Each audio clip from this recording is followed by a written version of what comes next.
Hi friends, this is Poonam Kashyap. Welcome to history made simple.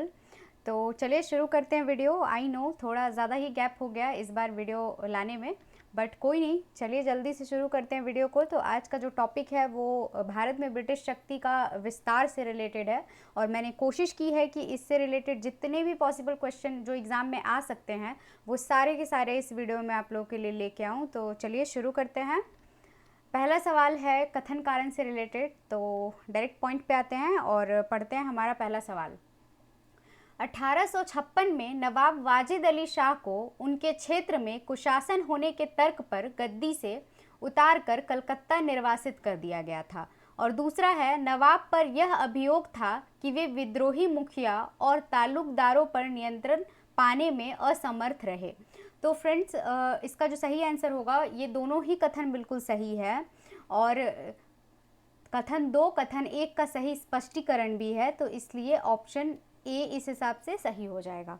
अगला देखते हैं।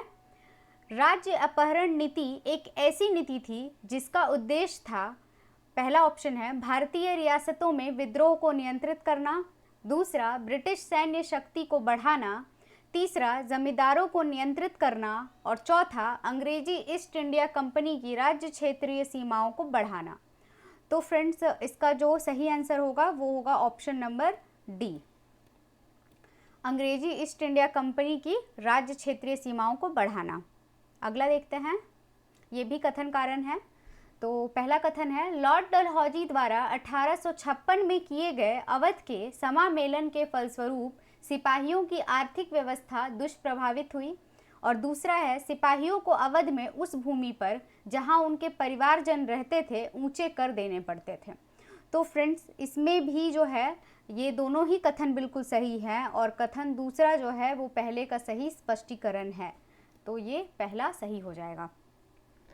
अगला है, वर्ष 1798 में लॉर्ड वेलेजली द्वारा अभिकल्पित सहायक मैत्री के बारे में निम्नलिखित कथनों में से कौन सा एक सही नहीं है। पहला है, ब्रिटिश सत्ता के साथ सहायक मैत्री करने वाले राज्य क्षेत्र अपने आंतरिक तथा बाह्य संरक्षण के लिए जिम्मेवार थे। दूसरा, मित्र राज्य के राज्य क्षेत्र में एक ब्रिटिश सशस्त्र सैन्य दल तैनात किया जाना था। तीसरा, मित्र राज्य द्वारा अपने राज्य क्षेत्र में ब्रिटिश सैन्य दल के अनुरक्षण के लिए संसाधन उपलब्ध कराया जाना था। और चौथा है, मित्र राज्य को अन्य शासकों के साथ समझौता करने के लिए ब्रिटिश सत्ता की अनुमति चाहिए थी। तो फ्रेंड्स, इसका जो सही नहीं है वो हो जाएगा ऑप्शन नंबर पहला, इनके जो आंतरिक और बाह्य संरक्षण के लिए ये जिम्मेवार नहीं थे। चलिए अगला देखते हैं। लॉर्ड वेलेजली द्वारा लागू की गई सहायक संधि व्यवस्था के बारे में निम्नलिखित में से कौन सा कथन लागू नहीं होता। पहला है, दूसरों के खर्च पर एक बड़ी सेना बनाए रखना। दूसरा, भारत को नेपोलियन के खतरे से सुरक्षित रखना। तीसरा, कंपनी के लिए एक नियत आय का प्रबंध करना। और चौथा, भारतीय रियासतों के ऊपर ब्रिटिश सर्वोच्चता स्थापित करना। तो जो लागू नहीं होता है फ्रेंड्स, वो है कंपनी के लिए नियत आय का प्रबंधन करना। ऑप्शन नंबर सी सही हो जाएगा। अगला देखते हैं। वेलेजली द्वारा की गई सहायक संधि की शर्तों के संदर्भ में निम्नलिखित पर विचार कीजिए। पहला है, अंग्रेज अपने सहयोगियों की बाहरी और आंतरिक चुनौतियों से रक्षा करेंगे। दूसरा, सहयोगी पक्ष अंग्रेजों की अनुमति के बिना युद्ध तो कर सकता है किंतु संधि नहीं। और तीसरा, सहयोगी पक्ष के भू क्षेत्र में एक सैनिक टुकड़ी तैनात रहेगी। इसमें जो सही है फ्रेंड्स, हमें वो बताना है। तो इसमें पहला और तीसरा जो है, पहला और तीसरा बिल्कुल सही है, ये और ये, तो इस हिसाब से हमारा ऑप्शन नंबर सी सही हो जाएगा। चलिए अगला देखते हैं। लॉर्ड वेलेजली ने भारत में अपने राजनीतिक उद्देश्यों को पूरा करने के लिए कौन से उपाय अपनाए। पहला है, सहायक संधि प्रथा। दूसरा, खुला युद्ध। तीसरा, पहले से अधीन बनाए जा चुके शासकों के इलाकों को हड़पना। और चौथा, व्यवगत का सिद्धांत।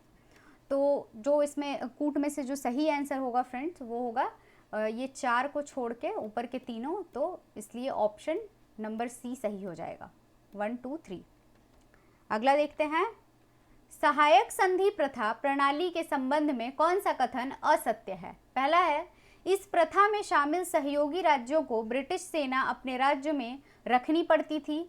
दूसरा, इस प्रणाली में शामिल देशी राज्य किसी पड़ोसी राज्य से कूटनीतिक संबंध बनाने तथा विदेशी विशेषज्ञ रखने का अधिकार खो देता था। तीसरा, सहायक संधि प्रथा में सुरक्षा प्राप्त राज्य की सेनाएं भंग कर दी गई। और चौथा, मैसूर के टीपू सुल्तान ने सहायक संधि के तहत सेना खर्च के लिए अपने राज्य का एक भाग कंपनी को दे दिया। तो फ्रेंड्स, इसमें जो सही नहीं है वो ऑफ कोर्स हमारा ये ऑप्शन नंबर डी है। चलिए अगला देखते हैं। अंग्रेजों ने किस मराठा सरदार से राजघाट की संधि की? पहला, बड़ौदा के गायकवाड़ से। दूसरा, नागपुर के भोसले से। तीसरा, ग्वालियर के सिंधिया से। और चौथा, इंदौर के होलकर से। तो फ्रेंड्स, इसका सही आंसर हो जाएगा ऑप्शन नंबर डी, इंदौर के होलकर से। अगला है, लॉर्ड वेलेजली की सहायक संधि को सबसे पहले किस शासक ने स्वीकार किया? पहला है हैदराबाद के निजाम। दूसरा, अवध के नवाब। तीसरा, कर्नाटक के नवाब। और चौथा, मराठा पेशवा। तो फ्रेंड्स, इसका सही आंसर हो जाएगा ऑप्शन नंबर पहला, हैदराबाद के निजाम। अगला है, अंग्रेजों ने भारत पर रूसियों के आक्रमण के भय से किस राज्य का अधिग्रहण किया? पहला, पंजाब। दूसरा, सिंध। तीसरा, कश्मीर। और चौथा, असम। तो फ्रेंड्स, इसका सही आंसर हो जाएगा ऑप्शन नंबर बी, सिंध। अगला है, निम्नलिखित में से किसने राज्य विलय का सिद्धांत डॉक्ट्रिन ऑफ लैप्स को लागू किया? पहला, लॉर्ड वेलेजली। दूसरा, वॉरेन हेस्टिंग्स। तीसरा, लॉर्ड डलहौजी। और चौथा, लॉर्ड कर्जन। तो फ्रेंड्स, इसका सही आंसर हो जाएगा option number C, Lord Dalhousie. अगला देखते हैं, लॉर्ड डलहौजी के राज्य विलय सिद्धांत का सर्वप्रथम शिकार कौन सा राज्य बना? पहला, झांसी। दूसरा, संभलपुर। तीसरा, सतारा। और चौथा, नागपुर। तो फ्रेंड्स, इसका सही आंसर हो जाएगा ऑप्शन नंबर सी, सतारा। अगला है, ब्रिटिश द्वारा किस भारतीय राज्य का अधिग्रहण कुशासन के आधार पर किया गया? पहला है झांसी। दूसरा, अवध। तीसरा, मैसूर। और चौथा, सतारा। तो फ्रेंड्स, इसका सही आंसर हो जाएगा ऑप्शन नंबर बी, अवध। अगला है, लॉर्ड डलहौजी की अधिग्रहण नीति के प्रमुख उद्देश्य थे। ऑप्शन नंबर पहला है, भारत में ब्रिटेन निर्मित वस्तुओं का निर्यात बढ़ाना। दूसरा, भारतीय सहयोगी राजाओं से छुटकारा पाना। तीसरा, भारत में ब्रिटेन के उद्योगों के लिए कपास के रूप में कच्चे माल की आपूर्ति सुनिश्चित करना। तो फ्रेंड्स, कूट में से हमें सही आंसर बताना है, तो ये तीनों ही बिल्कुल सही है, तो इसलिए ऑप्शन नंबर डी सही हो जाएगा। अगला देखते हैं, ब्रिटिश काल में किन प्रांतों को प्रेसिडेंसी कहा जाता था? पहला है बंगाल। दूसरा, मध्य प्रांत। तीसरा, बम्बई। और चौथा, पंजाब। तो फ्रेंड्स, इसका सही आंसर हो जाएगा बंगाल और बम्बई। तो इस हिसाब से ऑप्शन नंबर सी हमारा सही हो जाएगा। अगला देखते हैं, 19वीं सदी की प्रेसिडेंसियों और प्रांतीय सरकारों के संबंध में नीचे दिए गए कथनों पर विचार कीजिए। पहला है, प्रांतीय सरकारों को प्रेसिडेंसियों की सरकारों से अधिक शक्ति प्राप्त थी। दूसरा, प्रांतों का शासन गवर्नर जनरल द्वारा चलाया जाता था। इसमें जो सही है फ्रेंड्स, हमें वो बताना है, तो ये दोनों ही सही नहीं है, ना तो एक और ना ही दो। तो ऑप्शन नंबर डी सही हो जाएगा। अगला देखते हैं, व्यापगत के सिद्धांत के संदर्भ में निम्नलिखित कथनों पर विचार कीजिए। पहला है, इस सिद्धांत का उद्देश्य उन राज्यों में लोकतंत्र लागू करना था जिनके पास भविष्य में शासन करने के लिए जैविक उत्तराधिकारी नहीं थे। दूसरा, अवध इस नीति के तहत ब्रिटिश अधिकार में लिया जाने वाला पहला राज्य था। तो इसमें जो सही है फ्रेंड्स, हमें वो बताना है, तो इन दोनों में से कोई भी सही नहीं है, तो इसलिए ऑप्शन नंबर डी, ना तो एक और ना ही दो। अगला है, सहायक संधि के संबंध में निम्नलिखित कथनों पर विचार कीजिए। पहला है, इस संधि की शर्तों के अनुसार भारतीय राज्यों को कंपनी द्वारा संरक्षित किया जाना था, लेकिन इसके लिए उन्हें सहायक सेना के लिए भुगतान भी करना पड़ता था, जिसे कंपनी द्वारा राज्यों की सुरक्षा के उद्देश्य से रखा जाता था। दूसरा, यदि भारतीय शासकों द्वारा सहायक सेना के खर्च का भुगतान नहीं किया जाता था, तो दंड स्वरूप उनके राज के एक निश्चित हिस्से को छीन लिया जाता था। और तीसरा, 1801 में अवध के नवाब को अपने राज्य क्षेत्र का आधे से अधिक हिस्सा कंपनी को देना पड़ा क्योंकि वह सहायक सेना का खर्च उठाने में विफल रहा। इसी तरह हैदराबाद को भी अपने राज्य क्षेत्रों को सौंपने के लिए मजबूर किया गया था। तो इसमें जो सही है फ्रेंड्स हमें वो बताना है, तो ये तीनों ही बिल्कुल सही है, तो इसलिए ऑप्शन नंबर डी इस हिसाब से सही हो जाएगा। अगला देखते हैं, भारत में आरंभिक ब्रिटिश शासन के संबंध में निम्नलिखित कथनों पर विचार कीजिए। पहला है, रॉबर्ट क्लाइव ने जेम्स रेनेल को भारत का मानचित्र बनाने के लिए कहा था। दूसरा, भारत में ब्रिटिश विजय का एक बड़ा समर्थन रेनेल मानचित्र निर्माण को प्रभुत्व स्थापित करने की प्रक्रिया में महत्वपूर्ण मानता था। और तीसरा, भारत का पहला मानचित्र वर्ष 1782 में जेम्स रेनेल द्वारा बनाया गया था। इसमें भी जो सही है फ्रेंड्स हमें वो बताना है, तो ये तीनों ही बिल्कुल सही है, तो इसलिए ऑप्शन नंबर डी सही हो जाएगा। अगला देखते हैं, भारत में आरंभिक औपनिवेशिक इतिहास लेखन के संबंध में निम्नलिखित कथनों पर विचार कीजिए। पहला है, जेम्स मिल ने वर्ष 1817 में ब्रिटिश भारत का इतिहास the history of British India की रचना की। और दूसरा, उसने भारतीय इतिहास को 3 कालखंडों में विभाजित किया था, जो थे हिंदू, मुस्लिम और ईसाई। तीसरा है, जेम्स मिल वास्तव में कभी भारत नहीं आया, लेकिन उसका यह विश्वास था कि एशियाई समाजों में सभ्यता का स्तर यूरोप की तुलना में काफ़ी नीचे है। तो इसमें जो सही है फ्रेंड्स हमें वो बताना है, तो ये दूसरा वाला गलत है, इसके सिवा पहला और तीसरा बिल्कुल सही है, तो ऑप्शन नंबर बी कूट का इस हिसाब से सही हो जाएगा। अगला है, रियासतों के लिए ब्रिटिश नीति के संदर्भ में निम्नलिखित कथनों पर विचार कीजिए। पहला है, घेरे की नीति। दूसरा, अधीनस्थ पृथक्करण की नीति। तीसरा, अधीनस्थ संघ की नीति। और चौथा, समान संघ की नीति। तो फ्रेंड्स इसे सही क्रम में हमें दर्शाना है, तो ये बिल्कुल सही अरेंज है, तो इस हिसाब से हमारा ऑप्शन नंबर पहला सही हो जाएगा। अगला देखते हैं, सहायक संधि के संबंध में निम्नलिखित कथनों में से कौन सा सही है। पहला, इसने संधि में शामिल भारतीय राज दरबारों में ब्रिटिश रेजिडेंट की नियुक्ति का प्रावधान किया। दूसरा, इसने संधि में शामिल राज्य के बाह्य मामलों में अंग्रेजों द्वारा हस्तक्षेप न करने की नीति का प्रावधान किया। और तीसरा, इसने संधि में शामिल राज्य को किसी भी यूरोपीय को अपनी सेवा में नियुक्त करने से प्रतिबंधित किया।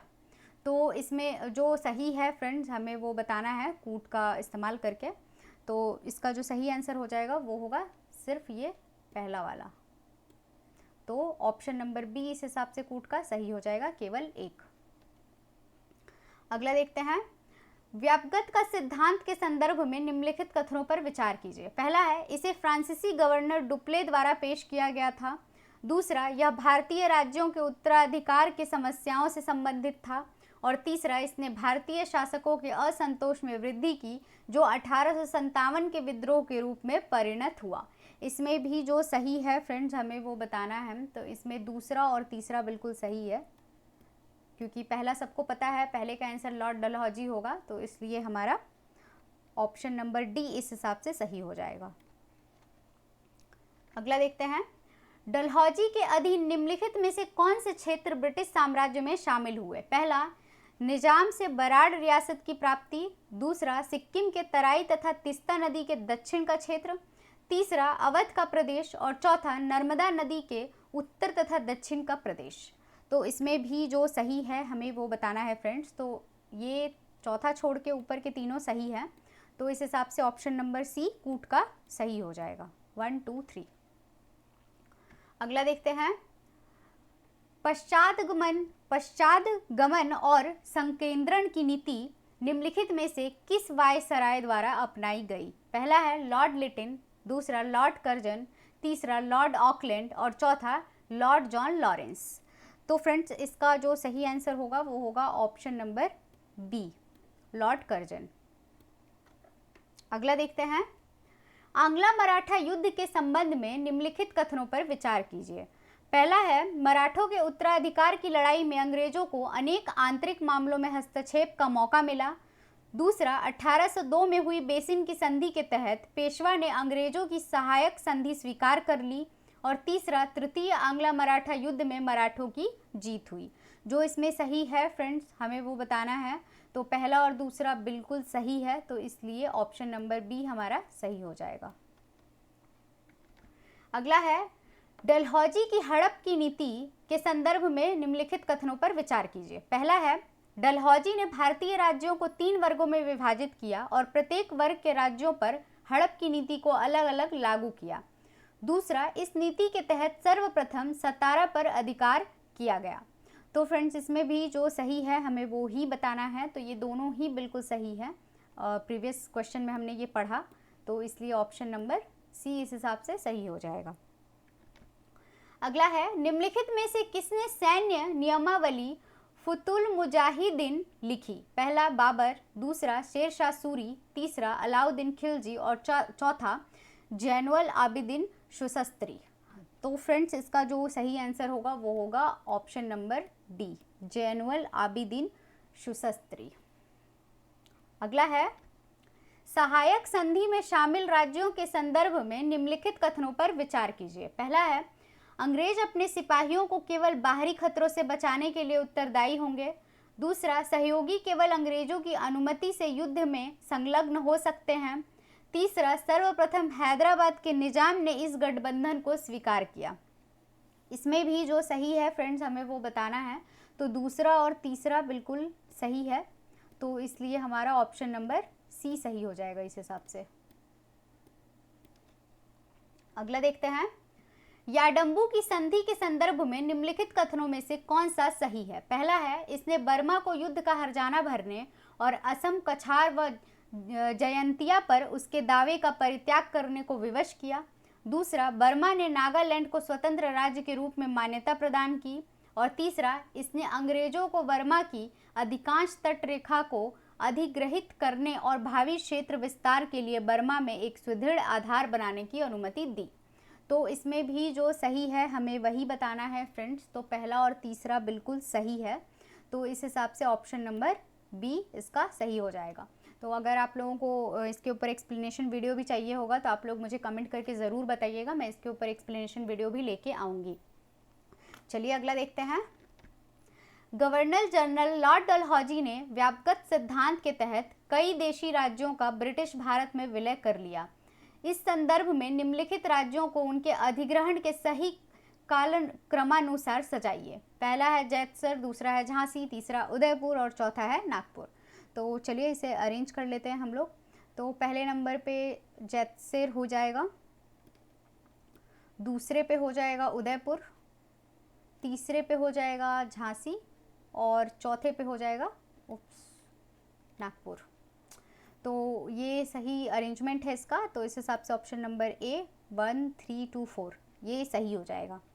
अगला देखते हैं, लॉर्ड डलहौजी ने व्यापक सिद्धांत के तहत देशी राज्यों के विलय की नीति को अपनाया।